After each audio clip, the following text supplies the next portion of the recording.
Hello, everyone, and welcome back. We are going to continue on with our FBA learning, and we're going to dig into the ins and outs of behavior intervention plans. I am Sarah Gary, Behavior Analyst, along with Katie Cooper and Megan Johnson. I'm going to encourage you to open up the BIP Training Fall 2020 link that was sent in an email to you. In that link, you'll notice the first section of that document includes the calendar for November and December to finish off this training. You will probably want to make a copy or print the BIP note catcher since you will be filling that out for credit. Also, the competing pathways and the function-based intervention worksheet. Again, you'll need to email us your note catcher by noon on December 8th to get credit for the course. And if you have not already been in contact with a behavior analyst for consultation, please email us and let us know. This is a new format and process for all of us in presenting the FBA BIP professional development. So we appreciate your patience and definitely your partnership.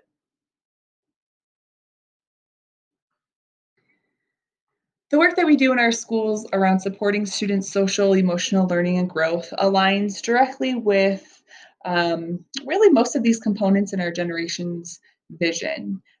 For example, under conditions, we are building our teaching capacity to help all students access learning. The content in this training session is also aligned to the indicators around professional preparation and professional techniques. This again is in that link, that document that was sent in the email, just to kind of show you what to look forward to in the rest of November and December.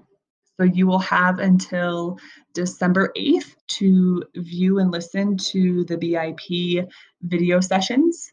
And then December 9th at 8:30 to 9:30, we will have a Zoom session that will target a discussion around the key BIP concepts, and we can do any Q&A. And you can share any wonderings, or we can do any problem solving needed around BIP work.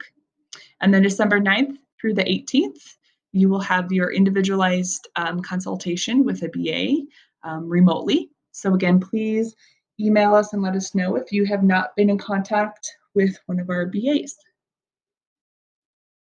Real quickly, our agenda for the BIP training session includes a review of the FBA learning targets from last session, a review of the new BIP learning targets.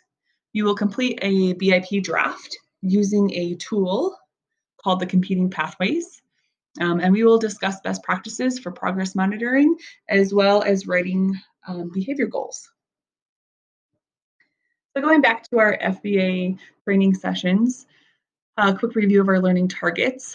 So when conducting an FBA, you're collecting both indirect and direct data using that ABC antecedent behavior consequence data to analyze. I can operationally define problem behaviors that include objectivity, clarity, and completeness. So we talked a lot about how to write those, and you had practice writing those as well. I can understand the relationship of the phases within the FBA checklist to investigate and do some detective work around questions about problem behavior for your student. I can be an active observer by using the resources in the FBA checklist to investigate. I can analyze that data in order to develop a hypothesis of the function. So it's writing that functional behavior summary statement. Recall how important the FBA is in building a meaningful hypothesis as to why a problem behavior occurs. This meaningful hypothesis is important because it then drives what we will teach the student to do instead of the problem behavior.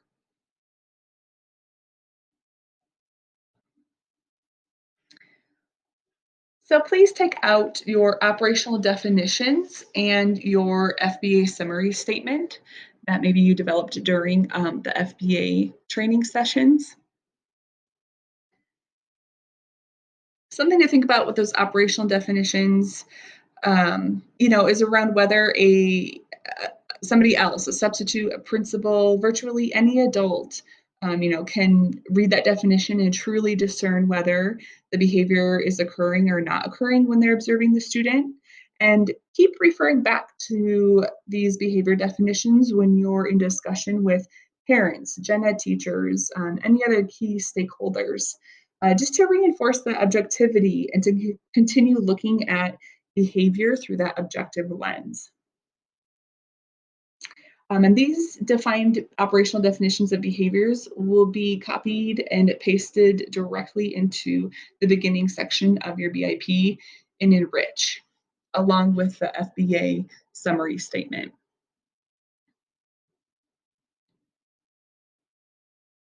Okay, so just remember that these defined behaviors and summary statement, they're essential in driving the plan for how to change the environment and what we're going to teach the student.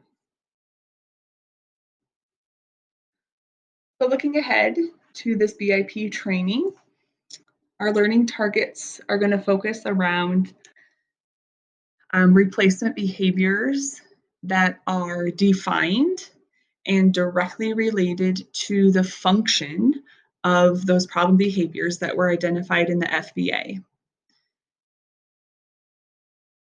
And then after defining and aligning the function of replacement behaviors, you're going to formulate a direct instructional plan using evidence-based practices um, that are aimed at teaching those new replacement behavior skills.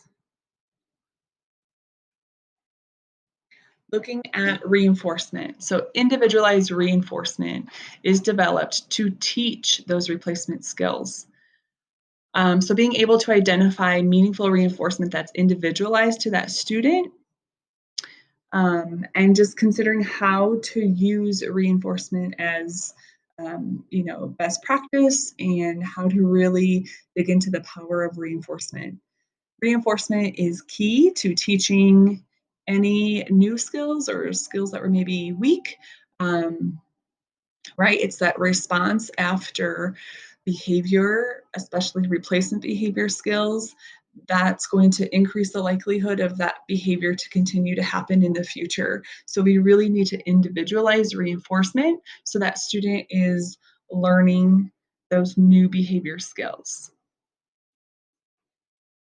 And the last target focuses on using the tools to assess and analyze a student's progress in learning those replacement skills. So it's measuring frequency of those new behavior skills and also being able to analyze the student's progress in building those appropriate behaviors. And ultimately, since they are aligned functionally to the problem behavior, we're going to also be able to measure and progress monitor a reduction in the problem behaviors.